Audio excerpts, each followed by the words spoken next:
Muito bom.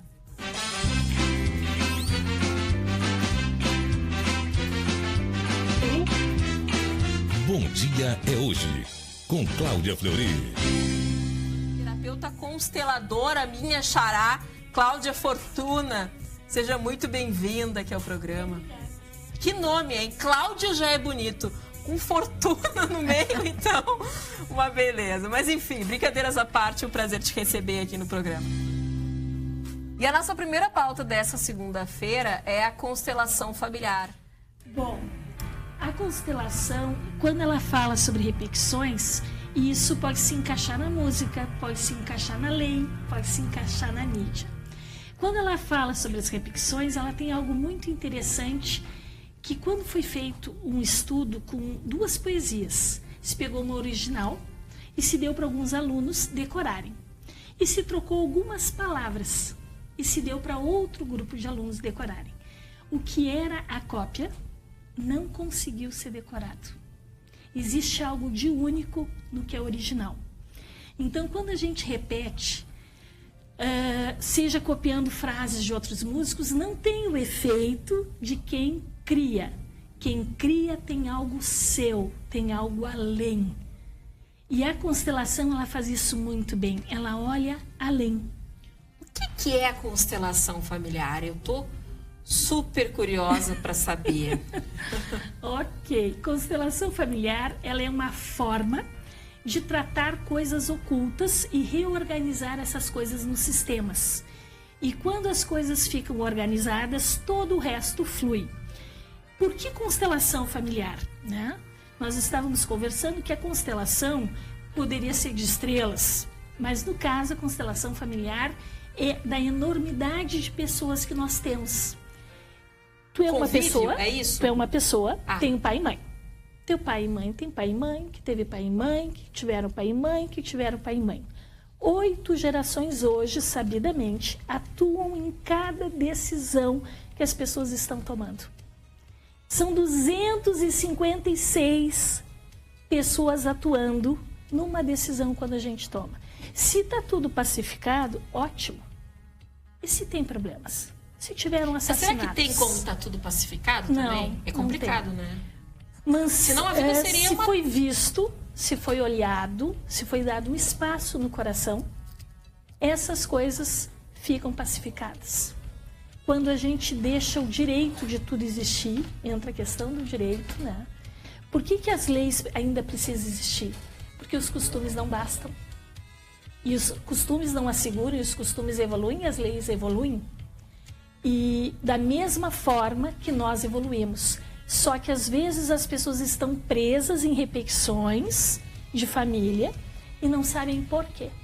Seria como que se fosse crenças, digamos, familiares, algo que foi passado pelos teus pais, que aí foi passado pelos teus avós para os teus pais, e a gente acaba adquirindo aquela crença, poderia ser um hábito, uma forma de pensar, sem se questionar muitas vezes. Por que eu faço isso? Né? Foi me passado aquilo, e a gente tem muitas crenças familiares, que depois de um certo tempo a gente para, não, mas espera aí, né? Quem foi que disse que isso é assim, né? E quando tu fala na crença, eu fico pensando na questão da repetição. Às vezes a gente repete padrões que a gente não sabe a origem deles. Tem uma história bem emblemática sobre isso, que a pessoa cortava os pés do frango para fazer. Então punha o frango, ajeitava, recheava e cortava os pés. A filha, quando aprendeu, foi para sua casa e cortava os pés do frango. A mãe chegou na primeira janta e disse, mas minha filha, por que tu cortou? Ora, mãe, a senhora sempre cortou, eu também. Mas eu cortava porque minha forma era pequena. Não é porque precisa. Eu achei que era o certo. E às vezes nós estamos enredadas em padrões que não são nossos, que nós carregamos. Tem uma crença famosa que é da melancia com leite. Né? Isso é verdade. Não dá pra tomar. Ou aquela outra crença que é a minha avó, meu filho, quando soluçava, quando era pequenininha, ela colocava um algodãozinho, um negocinho aqui. E a gente não se questiona, vai morrer se tomar melancia com leite. Será que vai? Eu já tomei e tô aqui. Será que tô aqui também? testei. Não sei, sou tão branca que já não sei mais, sou eu. Mas enfim, A gente não se questiona, não para pra pensar, tá, mas quem é que disse que melancia com leite? Né? É verdade. Então, essas questões que ficam repetindo, seja dentro da mídia, seja dentro da música, seja no direito, quantas coisas aparecem repetidas até ser pacificado, até ter o entendimento da lei, a jurisprudência, né? E a mesma coisa acontece com a vida da gente. Existem leis que são invisíveis e que elas conduzem a vida da gente. Qual é uma das leis que fazem isso? Pertencimento. Todos têm igual direito de pertencer. Mas era uma tia louca que andava pelada. Tem direito de pertencer. Pertencer ao quê? Ao sistema. Pertencer à família. Pertencer ao clã. Nós ainda temos comportamento de clã. Nós trazemos isso e protegemos o que é nosso. Quando a gente vai para o exterior, a gente sente isso muito forte, porque a gente reconhece a distância brasileiros. E a gente tem um senso protetor.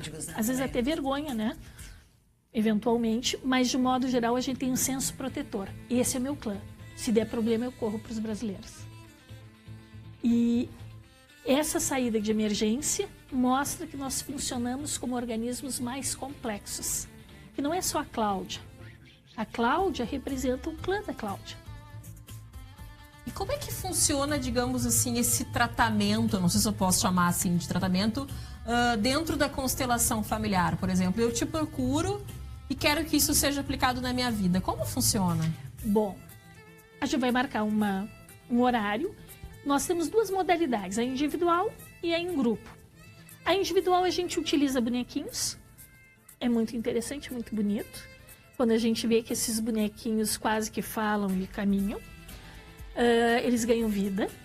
E quando a gente utiliza o grupo, a gente utiliza as pessoas da plateia como representantes, como se fossem peças de xadrez.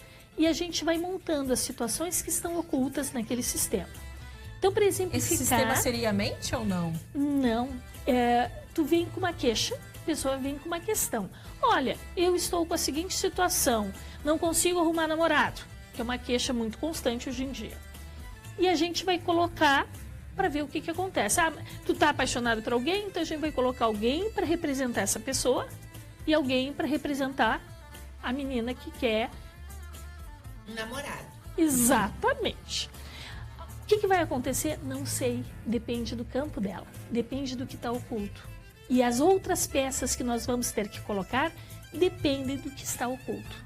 Às vezes o problema é com o pai, às vezes o problema é com uma tia que nunca casou e que ficou encalhada. O que está oculto está no subconsciente que a gente... Está na informação. Este campo que o Rupert Sheldrake fala, que é o campo morfogenético... Não seria um campo energético? Não, ele não é de origem energética, porque, por exemplo, o campo gravitacional, nós todos conhecemos as ações dele. Se nós soltarmos algo, esse algo cai para baixo. Mas eu não acredito na gravidade. Eu não estava no dia da votação. Disseram que é lei, mas eu não votei nessa lei. Independente da crença, as coisas caem para baixo no nosso planeta. E as leis da constelação também não dependem da crença. Então, alguma pessoa pode constelar mesmo sem acreditar? Pode. Porque o efeito, ele é um efeito fisiológico. Tão real, tão concreto quanto é o magnetismo, quanto é o campo gravitacional. Só que o mistério dele, de que forma que ele passa as informações, é que reina um grande mistério. Mas como a pessoa sabe que ela está constelando, por exemplo? Isso, exatamente. Como é que eu sei que eu estou constelando? Funcionou para mim, constelei. Bom, mesmo que tu não tenha nenhuma evidência concreta, a gente sente que algo se acomodou. É a mesma coisa quando tu está com o ombro fora do lugar e o médico vai lá só um pouquinho e põe o teu ombro no lugar, o que vai acontecer? Ai, que alívio! Eu sei que agora alguma coisa está certa. A gente nota por evidências que algo foi para o lugar. Algo grande, algo sagrado, não é religiosa. Esse é um dos mitos, né? As pessoas perguntam, então constelação tem a ver com religião? Não, não tem a ver com religião. Ela não é de fundamentação religiosa. Ela não depende de crença para acontecer, porque ela tem leis E leis não julga. Ah, mas eu não sabia da lei, eu não fui informada dessa lei. Vai preso igual. Informado ou não da lei, a gente nunca pode alegar que não conhece a lei. A lei atua para todos e de mesma forma. É mais de uma sessão, tanto a individual quanto esta em grupo? Bom, o que costuma acontecer? A pessoa entra com uma queixa e isso vai para o lado que tiver que ir. Depois de aberto o campo, como a gente chama, nem eu e nem o constelado dirige mais esse campo. É perigoso abrir esse campo? Para quem não quer ver, a pessoa pode ter um choque de realidade. Dizer, meu Deus, tinha isso no meu campo. Essa semana nós tivemos uma constelação em que foi descoberto que uma tia não fazia parte da família. No campo mostrava que ela não fazia. Aí eu fiz perguntas fisiológicas. Como é que era a cor do cabelo dela? Como é que eram os pais? Como é que era a tia? Ela não podia ser filha daquela família. Eu disse, mas realmente o meu avô dizia que ela era mexicana, eles são tudo alemães. Eu queria ter tido uma filha no México. E aí ela foi questionar e não fazia mesmo. Então tem que estar aberto, né? Tem que estar aberto. Na verdade, vai abrir toda a caixinha. É uma caixa de Pandora. Cláudia, os teus contatos para quem quiser conhecer mais a constelação, conhecer mais... O site sempre mais indicado, constelador.com. Então, bem simples, constelador.com. E o WhatsApp também é muito útil, né? Hoje em dia, mais do que nunca. 984 24 14 47. A minha frase final é: constelar é enviar presentes para o futuro. Constele. Bacana. Amém. Obrigada pela participação.